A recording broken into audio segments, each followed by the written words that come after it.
The real estate tycoon had not seen a single ray of light in over 2 months. Not the morning sun, not the glowing screens of his stock portfolios, and certainly not the face of the woman who had promised to marry him. After a sudden stroke destroyed his optic nerves and plunged him into permanent darkness, the elite corporate world of Atlanta simply moved on without him. His business partners stopped answering his calls. His fiancée placed her flawless diamond ring on his glass coffee table and walked out, her voice perfectly cold as she declared she was meant to be the wife of a king, not a walking cane for a broken man. Even the distant relatives who loved drinking free champagne at his lavish rooftop parties suddenly found excuses to stay away. One by one, the massive $14 million penthouse emptied out. 3 private nurses were fired. 2 personal assistants quit. The last private chef lasted exactly 2 days before running out in tears after Langston threw a plate of food against the wall. By the time a new cook was sent up the private elevator, Langston Pierce had already made a final, bitter decision. He did not want company. He did not want pity. And he absolutely did not want another paid stranger treating him like a fragile piece of glass. As Langston sat rigidly in his velvet armchair listening to the heavy oak door click open, he prepared to verbally destroy whoever had just walked in. He planned to make this new chef quit before sunset. But there was a massive secret hidden in the silence of that room. The young woman stepping into his kitchen, quietly setting down a worn box of homemade spices, was not there by random assignment. 5 years ago, long before the darkness took over his life, Langston had unknowingly saved her family from being thrown out onto the streets. And unlike the fiancée who walked out when the money stopped being fun, or the corporate vultures currently trying to steal his shares downtown, Sienna Brooks had absolutely no intention of leaving. The private elevator doors slid open with a soft chime, releasing a rush of cold, conditioned air into the foyer. Sienna Brooks stepped onto the imported Italian marble, her worn canvas sneakers squeaking faintly against the polished stone. She adjusted the heavy canvas tote bag on her shoulder. Inside the bag rested a collection of deeply dented aluminum spice canisters, handed down from her grandmother, carrying the rich, smoky scents of paprika, thyme, and dried Scotch bonnet peppers. The penthouse was massive, draped in absolute silence and heavy shadows. The motorized silk drapes were drawn tight, blocking out the vibrant Atlanta skyline. To anyone else, the sheer scale of the $14 million property would be intimidating. But Sienna had spent the last 10 years running a crowded, hot kitchen in the West End, working 14-hour shifts to keep her family's mortgaged home out of foreclosure. Wealth did not scare her. Pain, however, she recognized instantly. The air in the room felt heavy with it. Across the massive living space, Langston Pierce sat perfectly still in a high-backed velvet chair. He heard the squeak of her shoes. His jaw tightened. The footsteps were too firm, too grounded. The previous private chefs had tiptoed around him like he was a fragile antique, their breathing shallow and nervous. This woman was walking through his living room like she owned the floor underneath her. "Arthur, I gave you a direct order," Langston snapped. His voice was raw, grating, and dripping with the cold authority of a man used to breaking corporate rivals before lunch. "I said no more charity cases. No more staff. Whoever you are, turn around, get back in that elevator, and send me the bill." Sienna did not stop walking. She moved straight into the open-concept kitchen, setting her heavy canvas bag on the pristine granite counter. The solid thud echoed through the silent apartment. Langston gripped the armrests of his chair, his knuckles turning a pale, tight shade. "Are you deaf?" he demanded, his voice rising, bouncing off the high ceilings. "I own the leasing rights to half the restaurant groups in this city. If you touch a single pan in my house, I will personally make sure your culinary license is pulled by tomorrow morning. You will not cook in Atlanta again. Leave." Sienna calmly unzipped her bag. She pulled out a heavy wooden cutting board and placed it on the island. Then, she walked over to the stainless steel sink and turned on the faucet. The sudden rush of warm water cut sharply through his threats. "You might own the buildings, Mr. Pierce, but you do not own my stove," Sienna said. Her voice was smooth, rich, and entirely unfazed. And my license is doing just fine. Langston froze. For the first time in 2 months, someone had not flinched. Someone had not immediately apologized in that sickening, pitying tone he had grown to hate. He listened in stunned disbelief as she pumped soap into her hands, washing them thoroughly. The rhythmic, steady sound of a chef's knife slicing through fresh vegetables soon followed. Thwack! Thwack! Thwack! It was an even, practiced cadence.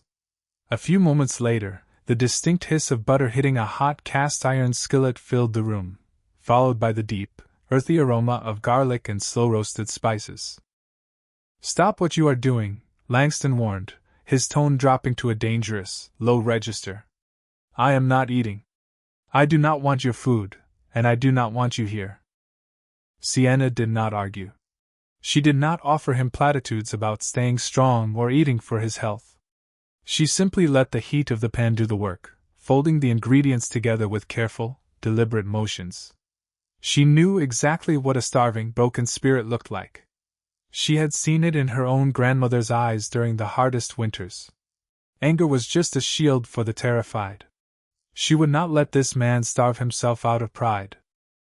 15 minutes later, the clinking of utensils stopped. Sienna plated the meal, wiping the edges of the ceramic dish perfectly clean with a cloth. She picked up the hot plate, walked directly across the thick Persian rug, and stopped right in front of him.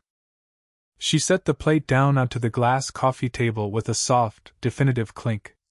The rich steam curled upward, carrying the exact scent of a traditional Sunday dinner, wrapping around the cold air of the room. Langston's chest heaved. The smell assaulted his senses, demanding a response from a stomach that had been empty for days. His face twisted in sheer frustration. He reached his hands out through the darkness, his fingers brushing against the hot edge of the ceramic plate, locking his grip firmly around it. Langston's grip tightened on the edge of the hot ceramic plate. His jaw locked. With a sharp, aggressive jerk of his wrist, he hurled the dish across the Persian rug. The heavy ceramic shattered against the base of the marble fireplace. Rich gravy, tender cuts of meat, and perfectly roasted vegetables splattered across the imported wool. He sat back in his velvet armchair, chest heaving, waiting for the inevitable reaction. He waited for the sharp gasp, the angry shout, the sound of her canvas sneakers sprinting toward the elevator. That was exactly how it always ended. When you showed people the ugly, broken parts of yourself, they ran. Giselle had run. His board of directors had run. He braced himself for the slamming of the heavy oak door. The massive room remained dead quiet. There were no tears. No frantic apologies. No insults. The only sound was the soft, rhythmic squeak of rubber soles moving calmly across the hardwood floor toward the utility closet. Langston frowned in the darkness. He heard the distinct sweeping sound of a bristle broom against the floorboards. Then, he heard something that completely derailed his anger. She was humming. Very softly, under her breath, Sienna Brooks was humming a low, steady gospel tune. The melody drifted through the cold, tense air of the penthouse like a warm breeze on a Sunday morning. Sienna knelt on the rug, carefully gathering the broken shards of ceramic into a dustpan. She did not let out a single frustrated sigh. She had spent the last decade scrubbing industrial floors, catering double shifts for folks who would not even look her in the eye, and stretching $50 to feed her family for a week. A broken plate thrown by a hurting man was not going to break her spirit. She wiped the gravy from the expensive wool with a damp cloth, stood up, and walked right back into the kitchen. Langston sat rigidly, his anger slowly giving way to absolute confusion. He heard the refrigerator open. He heard the hiss of the cast-iron skillet returning to the flame. 15 minutes later, the heavy scent of roasted garlic and thyme filled the air once again. Footsteps approached. The soft, definitive clink of a new ceramic plate touched down on the glass table directly in front of him. "I brought my own groceries today, Mr. Pierce," Sienna said. Her voice was smooth, completely void of the pity he despised. "And I have a whole lot of ingredients left in that bag. I can cook this meal all day long. But you have not eaten a real meal in 3 days. You do not have the energy to keep throwing plates, and I am not leaving this apartment until you eat. He heard the scrape of a wooden chair. She was pulling it up right across the coffee table. She sat down, folding her arms comfortably. Take your time, she added softly. I get paid by the hour, and my grandmother's mortgage is not going to pay itself. Langston's hands gripped the armrests. His entire defense mechanism relied on people fighting back or running away. Donovan Croft was actively trying to erase him from his own company because Langston could no longer fight back. Everyone retreated when Langston pushed. But this woman simply refused to move. The silence stretched between them, heavy but somehow shifting. It was no longer a hostile silence. It was a waiting game. She was sitting there, offering a quiet, unshakable presence that he had not felt since he lost his sight. She was not asking him for money. She was not asking him for corporate favors. She just wanted him to eat. 10 minutes passed. Then 20. Langston's pride demanded he sit perfectly still. But his physical body finally betrayed him. A deep, loud growl echoed from his empty stomach, breaking the quiet of the room. As he breathed in sharply to mask the sound, the steam from the fresh plate drifted up to his face. Beneath the garlic and thyme, there was a subtle, unmistakable hint of smoked paprika and clove. His breath hitched in his throat. It was the exact, distinct aroma of his late mother's kitchen in South Fulton. A memory of warmth and safety he had not touched in 20 years slammed into his chest. Slowly, his trembling hand lifted off the velvet armrest and reached forward into the dark. His fingers brushed against the cold silver of the fork. Langston gripped it tight, his chest rising and falling in the heavy silence of the room. Pride screamed at him to push the plate away, to maintain the cold, untouchable billionaire persona that had kept him safe for years. But the aroma rising from the hot ceramic was a ghost from a past he had buried deeply. He scooped a small amount and lifted the fork to his mouth. The moment the flavors hit him, the massive, $14 million penthouse faded away. He was no longer the blind, betrayed CEO of Pierce Holdings. He was a 10-year-old boy sitting at a scratched-formica table in South Fulton. The deep, smoky warmth of the paprika, the rich, slow-braised gravy, the perfectly balanced hint of clove.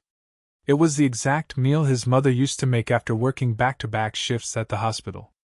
It was the taste of a home where he was loved simply for breathing, long before his bank account defined his worth. Langston swallowed hard. His throat tightened, a thick, painful knot forming right beneath his collarbone. He did not say a word. He just kept eating. For 20 minutes, the only sound in the vast room was the quiet clink of silver against ceramic. Sienna Brooks did not check her phone. She did not tap her foot. She sat perfectly still in the chair opposite him, giving him the silent dignity to eat without feeling watched. When the plate was entirely clean, Langston set the fork down. He leaned back into the velvet armchair, his hands resting on his knees. He waited for the inevitable pivot. In his world, a favor always came with an invoice. Donovan Croft would have used a moment like this to ask for voting rights. Giselle would have leveraged it for a new luxury car. How much extra are you billing for the extended hours? Langston asked, his voice rough, defensive walls instantly sliding back into place. Across the table, Sienna stood up. The chair scraped softly against the floor. I bill standard hours, Mr. Pierce. The overtime is on me. Langston frowned in the dark. Nobody does anything for free. What do you want? A recommendation letter? A corporate catering contract? Sienna picked up his empty plate. The warm water from the sink began to run a few seconds later. He listened to the steady, rhythmic sound of her washing the dish by hand, completely ignoring his hostility. I want you to digest your food without picking a fight, Sienna said smoothly over the sound of the running water. I run a kitchen on the West End. I wake up at 4 in the morning to negotiate with produce vendors, and I ride the train an hour to get here. I do not have the energy to play corporate chess with you. You were hungry. Now you are fed. That is the entire transaction. Langston fell silent. The absolute lack of an agenda disarmed him completely. She was not intimidated by his wealth, nor was she disgusted by his blindness. She simply saw a man who needed a hot meal. The profound, quiet kindness of that fact settled heavily in his chest, warring with the bitter reality that the people who actually owed him loyalty had abandoned him at his lowest. The water turned off. He heard the soft rustle of her drying her hands, then the heavy canvas strap of her bag hitting her shoulder. "I prepped your breakfast," Sienna said, her footsteps moving slowly toward the front foyer. "It is in the refrigerator. Bottom shelf, right side. All you have to do is take it out. Have a good night, Mr. Pierce." The heavy oak door clicked shut. For the first time in 2 months, the penthouse did not feel like a tomb. Langston sat alone in the dark, the lingering scent of thyme and roasted garlic wrapping around him like a heavy quilt. He actually slept that night, free from the haunting nightmares of Donovan stealing his shares or Giselle walking out. The next morning, the harsh reality of his blindness returned. Langston woke up thirsty, his throat bone dry. He grabbed his cane, his frustration rising as he slowly tapped his way out of the bedroom and navigated the long, confusing stretch of the hallway toward the kitchen. Every step was usually a humiliating guessing game, a harsh reminder of his lost power. He finally reached the kitchen island, his hands sliding across the cold granite to find his coffee mug. But as his fingers brushed against the handle, he stopped breathing. Something was different. His thumb traced a thick, raised piece of textured tape wrapped perfectly around the ceramic handle. And right beside it, on the countertop, he felt another piece of tape. Then another. Leading a clear, unmistakable path straight toward the refrigerator. Langston traced the rough edge of the tape beneath his thumb. It was a simple strip of textured fabric, yet it commanded his full attention. He moved his hand slowly across the cold granite countertop. 2 inches to the right, he felt another piece. Then another. He followed the quiet, tactile map, his fingers reading a language he did not know he needed, straight to the stainless steel handle of the refrigerator. He pulled the heavy door open. The rush of cold air hit his face.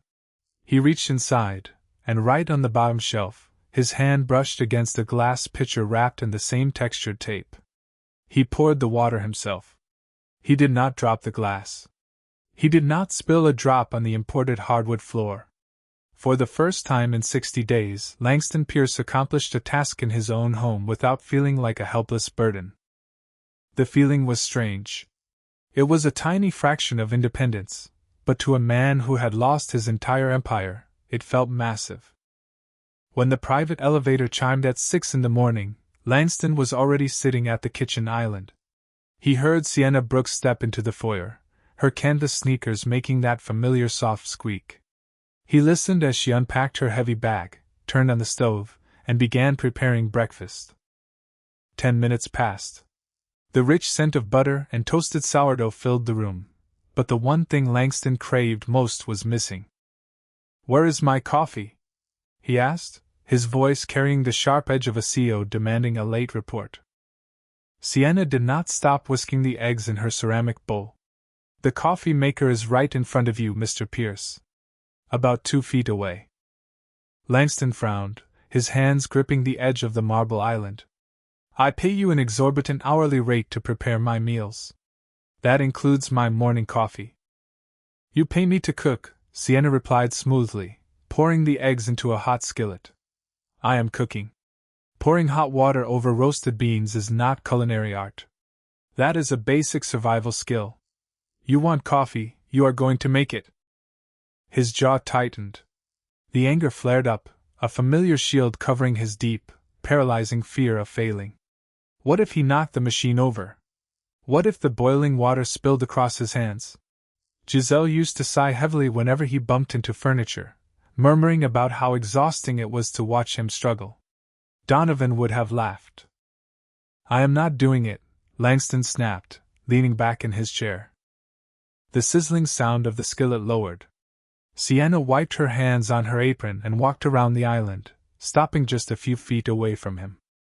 "Stand up, Langston," she said. Her voice was not loud, but it held a weight that demanded absolute attention. She did not use his title. She did not use the soft, pitying tone his former nurses used. She spoke to him like a man fully capable of standing on his own 2 feet.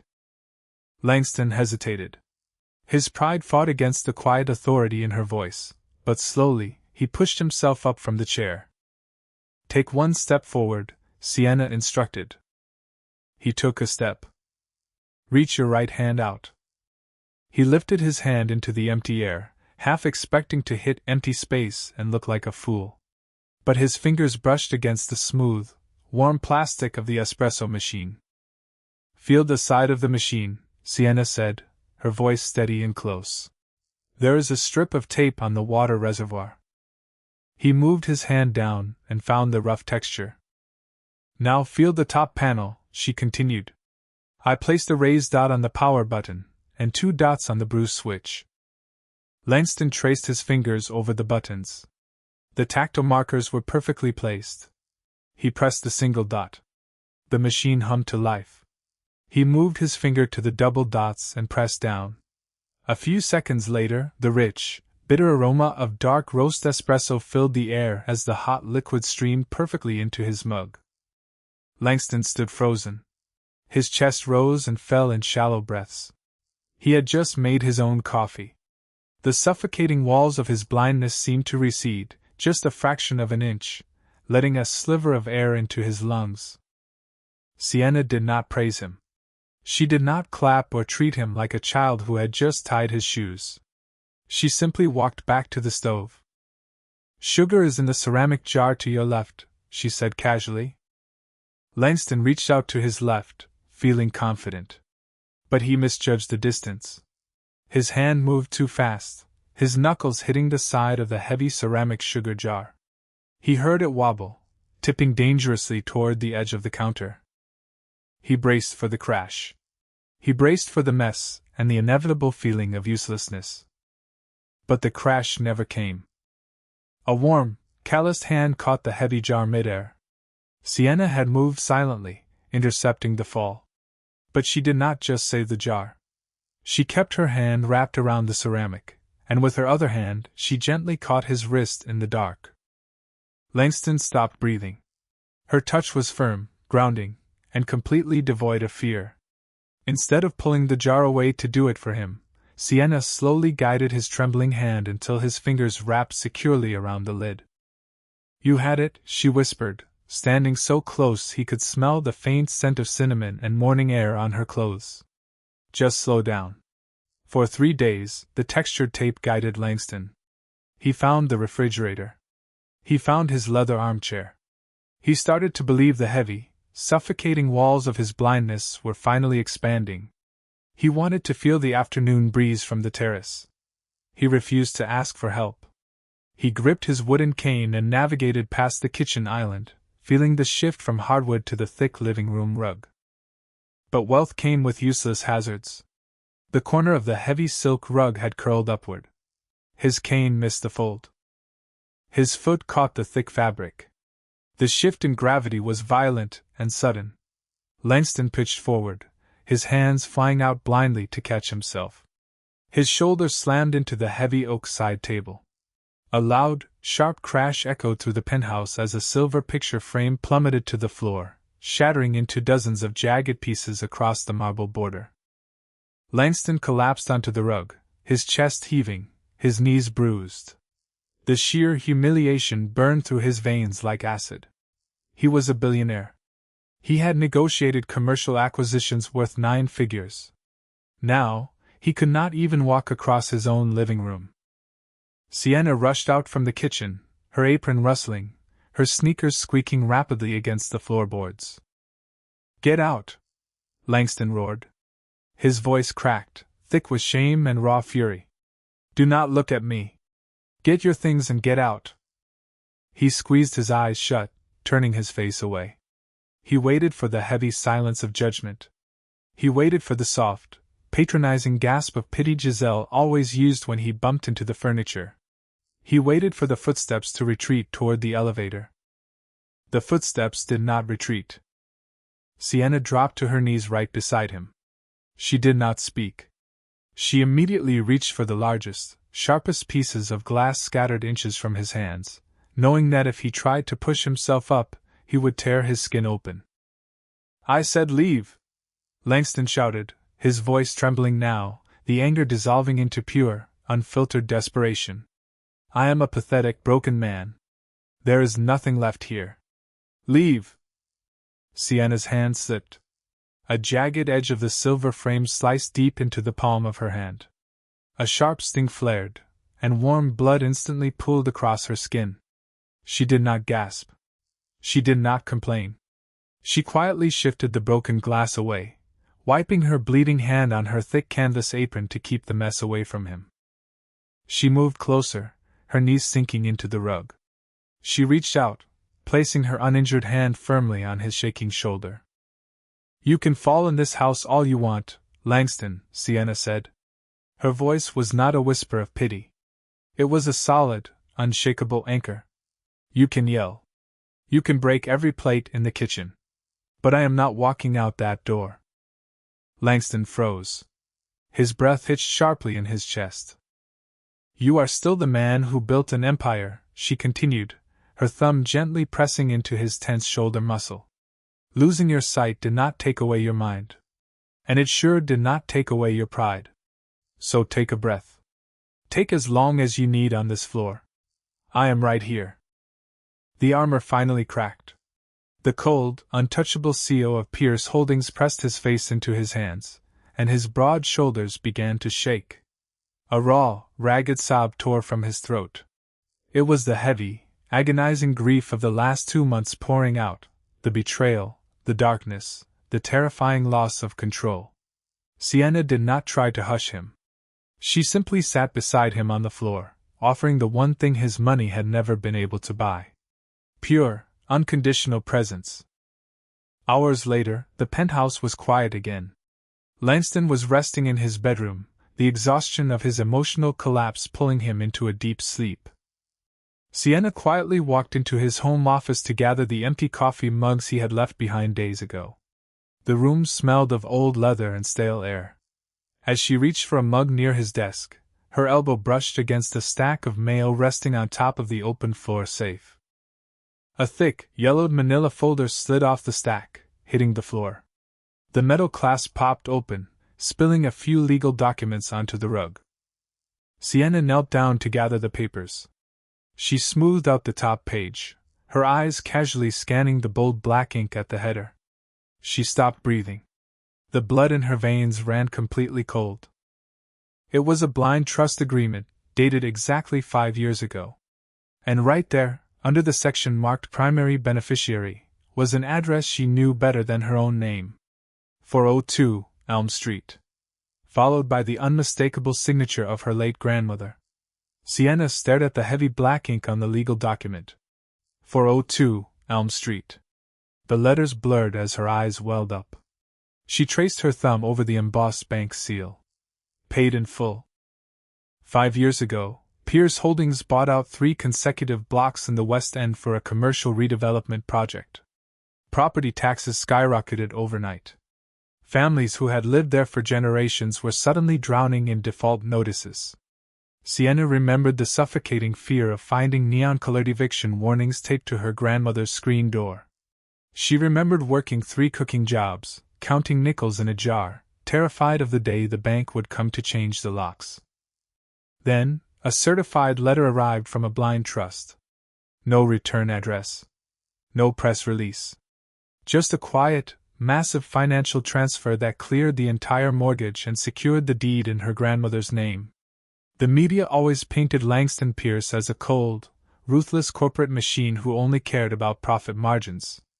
But standing in his quiet office, holding the undeniable proof in her hands, Sienna realized the truth. The man who was currently broken and weeping in the next room was the anonymous angel who kept a roof over her family. Sienna carefully folded the paper and slid it back into the manila envelope. She placed it exactly where she found it on the safe. She did not march into his bedroom to announce the discovery. She did not plan to leverage the connection for a permanent salary or a corporate favor. True gratitude did not require an audience. She simply wiped her face, tied her canvas apron a little tighter around her waist, and walked back into the kitchen. She owed this man a debt money could never settle, and she was going to help him get his life back, no matter what it took. Over the next 2 weeks, the oppressive, heavy atmosphere inside the penthouse began to lift. The healing was not loud or dramatic. It happened in quiet, deliberate routines. Sienna stopped acting solely as a private chef and stepped into the role of a silent architect, rebuilding his confidence piece by piece. When Langston insisted on dressing himself for the first time in months, she stood by the open closet, offering calm, precise verbal cues so he could match his custom charcoal wool trousers with the correct silk tie. She organized his massive wardrobe, attaching tiny, imperceptible stitches to the collars of his dress shirts, 1 stitch for blue, 2 for gray, 3 for black.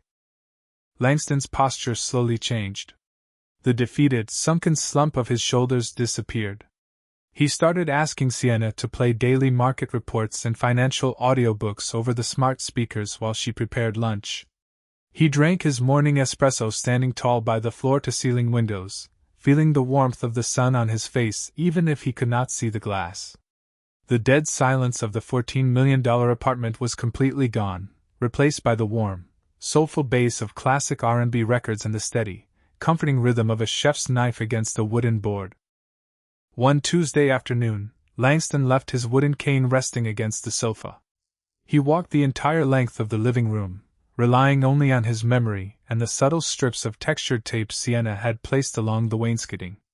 He navigated around the heavy glass coffee table, bypassed the leather armchairs, and stopped perfectly at the edge of the kitchen island. A small, genuine smile broke across his face. It erased the hard, bitter lines of his jaw, revealing the handsome, brilliant man he was before the stroke. "Smells like rosemary today," Langston said, his voice rich and entirely steady. "Rosemary and garlic butter, Mr. Pierce," Sienna replied, sliding a fresh plate across the granite counter. "You are moving fast today. Keep that up, and I am going to start charging you rent for taking up space in my kitchen." Langston actually let out a low chuckle. It was a rich, warm sound that completely transformed the energy of the room. He reached his hand out, resting it on the counter right next to hers. But the quiet peace was instantly shattered. A loud, harsh buzz cut through the music. The private elevator doors slid open with a violent mechanical clank. It was an emergency security bypass. Heavy, expensive leather dress shoes slapped aggressively against the marble foyer. Before Langston could even reach back for his cane, a cold, arrogant voice echoed through the apartment, carrying the absolute weight of corporate malice. The intrusion was sharp and entirely unapologetic. Donovan Croft stepped off the private elevator, sliding a black corporate access card back into his tailored suit jacket. As a senior partner at Pierce Holdings, he retained top-tier security clearance, a privilege he was now using to invade the one sanctuary Langston had left. The heavy slap of Donovan's Italian leather shoes echoed across the marble foyer, instantly killing the warm, soulful music playing from the speakers. Langston froze. His hand, which had just been resting comfortably near Sienna's on the granite counter, instantly withdrew. The relaxed posture he had spent 2 weeks rebuilding vanished in a fraction of a second. His spine went rigid. He was painfully aware that his wooden cane was resting on the sofa, a dozen feet away. He was stranded. "Well, this is quite the domestic scene," Donovan said. His voice was smooth, dripping with the kind of polished arrogance that only came from inherited wealth and unchecked ambition. He walked slowly into the kitchen, his eyes sweeping over the warm plates of food and the comfortable atmosphere. "I have to admit, Langston, I expected to find you wasting away in the dark. Instead, I find you playing house." "Get out of my apartment, Donovan," Langston demanded. He kept his voice low, but the slight tremor of vulnerability was impossible to hide. "You do not have the authority to bypass my residential security." Donovan ignored the threat completely. He stopped at the edge of the kitchen island, dropping a thick, bound stack of legal documents onto the pristine granite. The heavy thud sounded like a gavel falling in an empty courtroom. "I have the authority of the board of directors," Donovan replied, his tone turning ice-cold.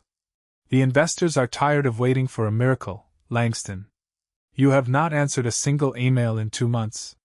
Stock prices are dipping. The media is starting to ask questions we can no longer deflect. Pierce Holdings cannot be led by a man who needs a designated babysitter just to find his morning coffee. Donovan's gaze shifted to Sienna. He looked her up and down, taking in her canvas sneakers, her faded jeans, and the simple cotton apron tied around her waist. His lip curled into a faint, dismissive sneer. "And who exactly is this?" Donovan asked, not speaking to Sienna, but talking about her as if she were a piece of defective furniture. "You've fired the most expensive private nurses in the state, and now you are relying on the kitchen help to guide you through your own living room? This is pathetic, even for you." Sienna did not flinch. She did not raise her voice or defend her profession. She calmly picked up a clean linen towel, wiped her hands, and looked Donovan dead in the eye. She had dealt with arrogant landlords and corrupt city inspectors her entire life. A man in a $3,000 suit trying to compensate for his lack of character did not intimidate her in the slightest. "You are interrupting his lunch," Sienna said smoothly, her voice carrying an absolute, unshakable calm. "If you have paperwork to drop off, you can leave it with the concierge downstairs." Donovan let out a dry, mocking laugh. He leaned closer to the counter, invading their space. "The hired help speaks. How quaint. Do yourself a favor and stick to the stove. This is corporate business." He turned his attention back to Langston, driving the final nail into the coffin. Langston stood perfectly still, his jaw locked tight, the familiar, suffocating weight of worthlessness crushing his chest. Every word Donovan spoke tore down the fragile confidence Sienna had so carefully helped him rebuild. "This is a voluntary resignation and a transfer of your majority voting rights," Donovan stated, tapping the thick stack of papers. "The board drafted a very generous severance. We buy you out at current market value, and you get to retire quietly to your dark penthouse without anyone knowing how helpless you have actually become. It is a clean break." Langston swallowed hard. His hands gripped the edge of the granite counter so tightly his knuckles turned white. He had built Pierce Holdings from nothing. It was his life, his legacy, and now it was being stolen from him simply because his body had failed. Donovan reached into his breast pocket and pulled out a heavy gold fountain pen. He set it down gently on top of the documents. The sharp click of the metal hitting the paper echoed in the silent room. "You have 24 hours to sign, Langston," Donovan said, his voice dropping to a final, deadly whisper. "If I do not have these papers by noon tomorrow, I am calling a public press conference. I will stand in front of every financial reporter in Atlanta and officially declare you medically incompetent. I will take the company by force, and you will leave with nothing but a public humiliation. The choice is yours." Donovan turned on his heel and walked back toward the elevator, leaving a suffocating silence in his wake. Langston remained frozen at the counter, completely stripped of his pride, while the heavy gold pen sat waiting in the dark. The heavy rain battered the floor-to-ceiling windows of the penthouse, mirroring the absolute chaos tearing through Langston's mind. Hours had passed since Donovan Croft walked out, but the suffocating silence he left behind felt heavier than concrete. Langston sat at his mahogany desk in the dark office, running his thumb over the cold metal of the gold fountain pen. He was out of time. By noon tomorrow, the media would swarm the Pierce Holdings headquarters. The financial news networks would run endless segments about his medical incompetence.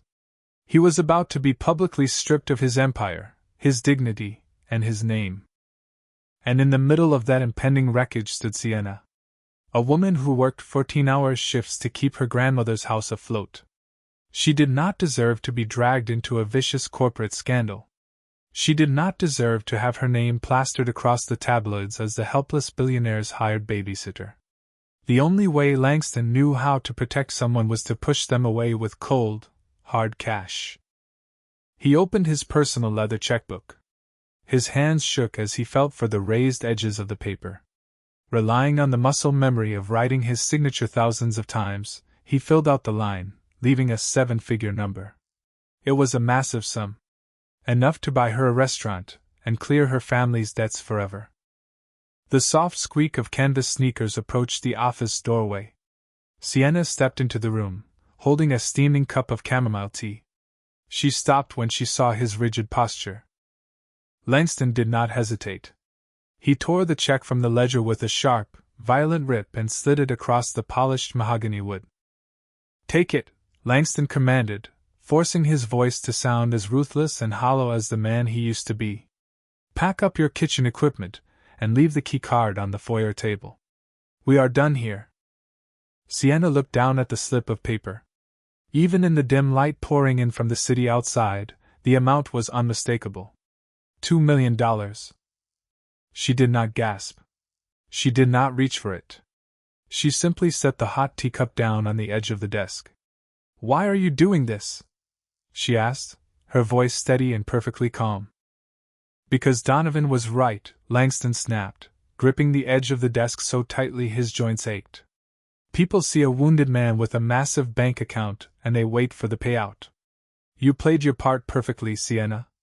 You cooked, you guided me around my own house, you played the saint. Now you get to cash out before the company goes under tomorrow. Take the money and get out." The words were designed to cut deep, to insult her pride so severely she would storm out and never look back. He braced himself for the anger. He expected her to scream at him, to call him a miserable, bitter man. Instead, Sienna slowly walked around the heavy desk. She did not look at the check again. She looked at Langston. She saw the rapid rise and fall of his chest. She saw his sightless eyes staring straight ahead, wide with a quiet, paralyzing terror. He was not a cruel boss firing an employee. He was a drowning man trying to throw his only life-preserver away so he would not pull her down with him. Sienna picked up the thick cashmere cardigan resting on the back of his chair. Without a word, she draped it gently over his trembling shoulders, her hands lingering for just a second to smooth the fabric. The gesture was so profoundly tender, so completely devoid of anger, that it knocked the breath straight out of Langston's lungs. "I will pack my things," Sienna said softly, her tone carrying the unwavering grace of a woman who knew her own worth. "I will leave the keys exactly where you asked. But I am not taking your money, Langston." He swallowed hard, the bitter facade crumbling. "Sienna, you need to leave. Tomorrow is going to be a bloodbath. You do not want to be here for this." "I am not afraid of a corporate suit with a loud voice," she replied, stepping directly in front of him. "But before I walk out that front door, you are going to sit there and listen to me." Langston opened his mouth to argue, but the absolute authority in her voice stopped him cold. "5 years ago," Sienna began, the cadence of her voice blending with the rain hitting the glass, "a major developer bought out 3 blocks in the West End. Property taxes tripled in a single month.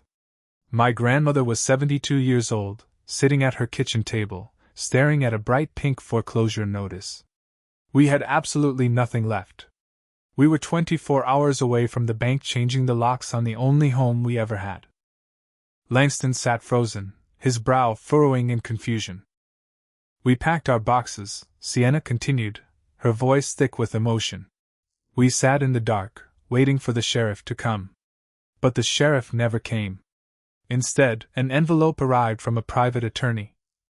Sienna leaned in closer, the warmth of her presence radiating in the cold room. The attorney said an anonymous blind trust had stepped in. The entire mortgage was paid in full. The deed was secured in my grandmother's name forever. Langston's breath hitched. His hands went completely numb. Sienna placed her hand gently over his clenched fist resting on the desk. "You want to push me away because you think you are broken," she whispered. "But I know exactly who you are." The trust was registered under Pierce Holdings. The silence in the home office stretched, heavy and absolute, broken only by the steady drum of the rain against the glass. Langston Pierce stopped breathing. The name of his own company hung in the cold air, completely shattering the bitter narrative he had built in his head.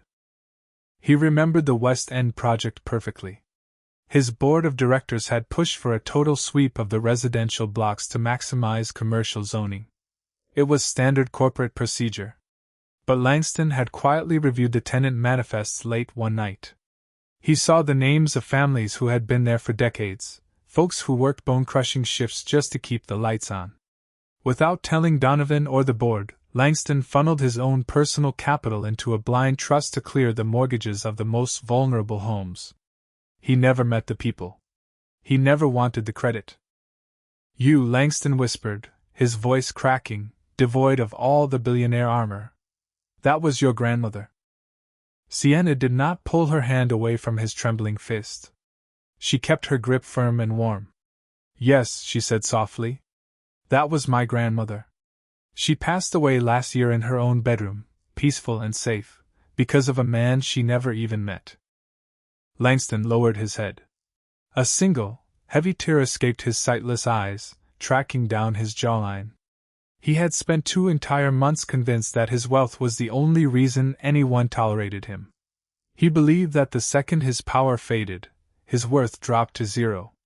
But sitting across from him was a woman who had scrubbed floors and worked through the night, standing by his side not for a paycheck, but out of profound, unwavering respect.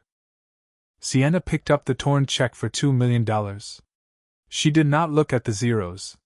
She folded the thick paper in half and slid it directly into the breast pocket of his tailored shirt. "You do not need to buy my time, Langston," Sienna said, her tone carrying the rich, soulful cadence of a woman who knew the true value of a dollar. "You bought my loyalty 5 years ago when you saved my family without asking for a single headline. You did the right thing when nobody was watching. That is exactly what a real man does." She stepped back from the desk. Her canvas sneakers moved quietly across the hardwood floor toward the leather sofa. Langston heard the soft rustle of fabric, followed by the distinct, solid tap of wood against the floor. Sienna walked back to him and pressed the smooth, polished handle of his ebony walking cane directly into his right hand. "Donovan Croft is a vulture," Sienna stated, her voice hardening with quiet authority. "He only knows how to pick at the bones of things other people built. Do not let a man with no soul convince you that your life is over just because the lights went out. You build Pierce Holdings. It has your name on the door. You are still the king of that boardroom." She stepped toward the office doorway. "I am going home to prep for tomorrow," she said, pausing at the threshold. "Set your alarm. We have an early morning." The soft squeak of her shoes faded down the hall. The heavy front door of the penthouse clicked shut. Langston sat completely alone in the dark office, his fingers wrapped tightly around the ebony cane. The suffocating weight of his depression, the endless loop of self-pity, and the terror of his blindness shattered into dust. The universe had not abandoned him. The quiet seed of kindness he planted 5 years ago had grown into the exact force needed to save his life tonight. He slowly pushed his chair back, stood up, and planted his cane firmly on the rug. The next morning, the atmosphere inside the Pierce Holdings executive boardroom was thick with corporate greed. The massive mahogany table was surrounded by silent, nervous board members. Sunlight poured through the panoramic windows, illuminating the sharp, custom-tailored suit of Donovan Croft. Donovan stood at the head of the table, a smug, victorious smile spread across his face. A towering stack of legal transfer documents rested in front of him. He checked his solid gold watch. It was exactly 10 minutes to noon. "Well, gentlemen," Donovan announced, his voice echoing off the glass walls. "It is a tragic day for the company, but we must look to the future. Langston has chosen to surrender his voting rights quietly. As the new acting CEO, my first order of business will be restructuring the West End assets." He picked up his fountain pen, unscrewing the cap with a sharp, metallic twist. He leaned over the documents, ready to sign his name and officially steal an empire. Suddenly, the heavy double doors of the boardroom clicked. The brass handles turned in unison. The heavy oak swung wide open, hitting the rubber wall stops with a resounding, undeniable crash. Donovan froze, the pen hovering just an inch above the paper. Every single head in the room snapped toward the entrance. The heavy oak doors swung open, hitting the rubber wall stops with a resounding crash. The nervous murmurs inside the boardroom died instantly. Langston Pierce stepped over the threshold. He did not stumble. He did not look broken. He wore a perfectly tailored charcoal wool suit, his broad shoulders squared, projecting the absolute authority of a man who owned the building. In his right hand, he held his polished ebony cane.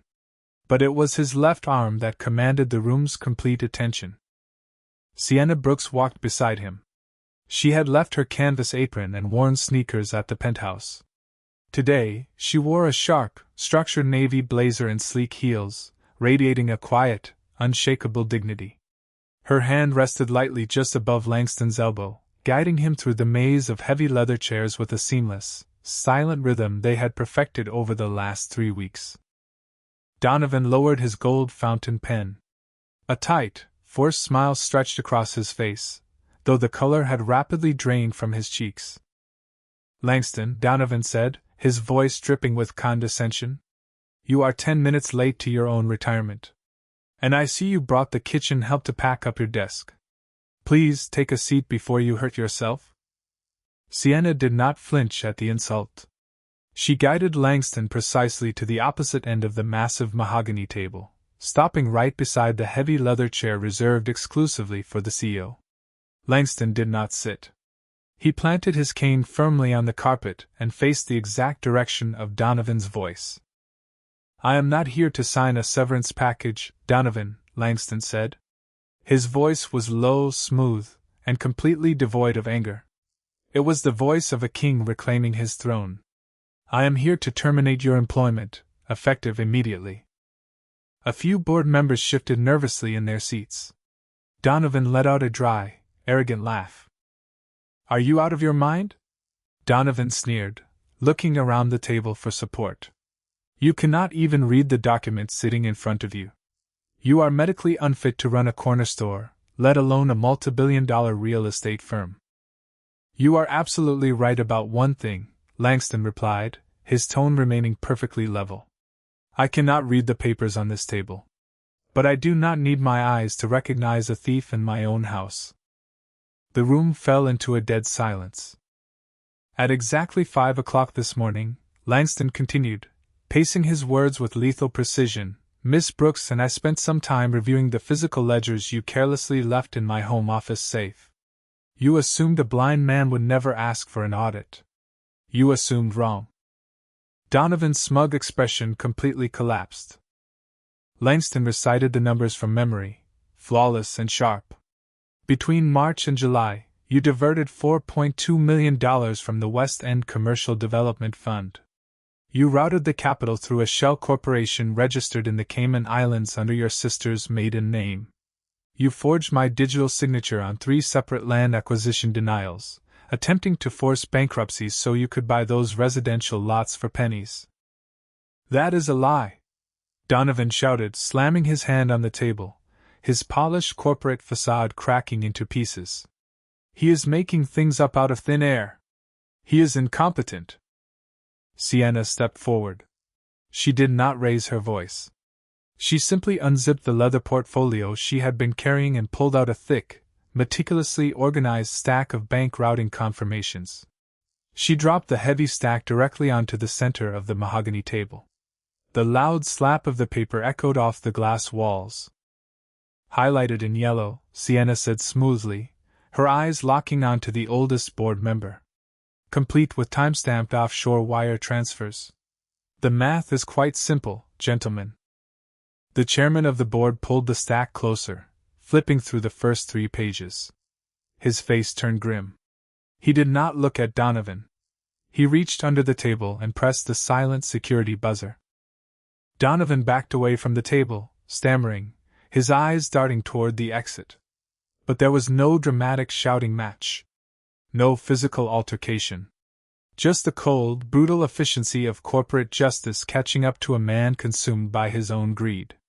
2 heavy-set security guards in dark suits stepped into the boardroom, flanking Donovan on both sides and quietly escorting him out the door. Langston stood tall, the oppressive weight of the last 2 months finally lifting off his shoulders. He had not just saved his own wealth, he had protected the trust funds, the community assets, and the vulnerable families Donovan had planned to destroy. One by one, the board members stood up, offering quiet, respectful apologies as they filed out of the room, leaving the massive executive suite in total peace. The heavy doors clicked shut. The room was empty. Langston slowly turned his body toward the spot where he knew Sienna was standing. The war for the company was over. But as he reached his hand out into the quiet space between them, his heart pounded harder than it had during the entire corporate takeover, terrified of what her next move would be. The private elevator hummed softly as it ascended to the top floor of the Pierce building. When the doors slid open, the massive penthouse did not feel like a lightless vault anymore. The late afternoon sun filtered through the floor-to-ceiling windows, casting a deep, golden warmth over the hardwood floors. Sienna stepped into the foyer. She slipped off her heels, the quiet sound echoing in the peaceful apartment. For the first time in nearly a month, there was no tension hanging in the air. The corporate war was won. Donovan Croft was gone, his name permanently erased from the company ledger, and the empire was secure. Langston walked past the heavy leather sofas, leaving his ebony cane leaning against the wall. He did not hesitate. He navigated the open concept room by memory and the subtle strips of textured tape Sienna had carefully placed along the furniture. He stopped behind the kitchen island. Sienna watched him in quiet awe. He reached for the glass pitcher, feeling the raised marker on the handle. He picked up a crystal glass. With steady, deliberate hands, the billionaire poured a perfect glass of ice water. He did not spill a single drop. He placed the glass on the edge of the granite counter, sliding it exactly to where Sienna was standing. "Drink," Langston said, his voice dropping to a low, gentle octave. "You have been running all day." Sienna looked at the glass. For 10 years, she had been the one serving, cooking, and pouring. She had catered to demanding clients, scrubbed industrial ovens, and carried the heavy weight of her family's survival on her shoulders. Now one of the most powerful men in Atlanta was standing in his own kitchen, serving her. She picked up the cold glass, taking a slow sip. "Thank you," she whispered. Langston rested his hands flat against the cool granite. He took a deep, steadying breath. His chest rose and fell as he prepared to step into the most terrifying negotiation of his entire life. "I saw this city with perfect vision for 38 years, Langston began, the cadence of his voice vibrating with raw emotion. "I looked at balance sheets, at luxury properties, at people who called themselves my friends. I thought I knew exactly how the world worked. But the truth is, I never actually saw anything real until I went completely blind." Sienna set the glass down. The sharp clink rang out in the quiet room. She did not say a word, allowing him the space to lay down his armor. "When the darkness hit, everybody ran," Langston continued, his voice thick but incredibly steady. "The people who ate at my table, the woman wearing my ring. They looked at me and saw a liability. But you walked into this apartment and saw a man. You did not pity me. You did not coddle me. You handed me a cup of hot coffee and told me to stand up." He pushed himself away from the counter, taking 2 slow steps around the island until he was standing directly in front of her. He reached his hands out into the empty space. Sienna immediately stepped forward, closing the distance. She placed her warm, calloused hands gently into his. Langston gripped them tight, running his thumbs over the small burn marks and scars on her skin, the undeniable proof of a woman who had fought for everything she had. "I do not need a nurse, Sienna," Langston said softly, his sightless eyes fixed perfectly on her face. "I do not need a guide. I need you. I am not asking you to give up your kitchen or your dreams. I will fund your culinary academies. I will buy you the buildings. But I want you to stay. Not on a payroll. Not as an employee. I want you to stay as my equal. As the woman I want to spend the rest of my life with." A heavy, profound silence wrapped around them. Sienna looked at the handsome, brilliant man holding her hands. He was no longer the bitter, broken CEO hiding in the dark. He was a king who had found his grace. Tears welled up in her eyes, spilling over her lashes and tracking down her cheeks. She let out a soft, beautiful laugh, the sound breaking through the remaining emotional walls between them. "You drive a very hard bargain, Langston Pierce," Sienna whispered, her voice trembling with pure happiness. She let go of his hands and reached up, wrapping her arms securely around his neck. Langston let out a breath he felt like he had been holding for months, pulling her firmly against his chest. He buried his face in her shoulder, the faint scent of cinnamon and rain washing over him. The darkness was still there, but he was no longer afraid of it. He had finally found his light. The quiet intimacy of the penthouse slowly faded into the steady, rhythmic ticking of a clock. Exactly 1 year later, the loud, overlapping pops of camera flashes illuminated the grand entrance of the Atlanta Symphony Hall. A massive velvet rope held back hundreds of reporters. The black doors of an extended luxury town car swung open, and a polished dress shoe stepped onto the red carpet, accompanied by a woman wearing a stunning, custom-designed evening gown. The camera flashes fired in rapid succession, painting the grand entrance of the Atlanta Symphony Hall in brilliant bursts of white light.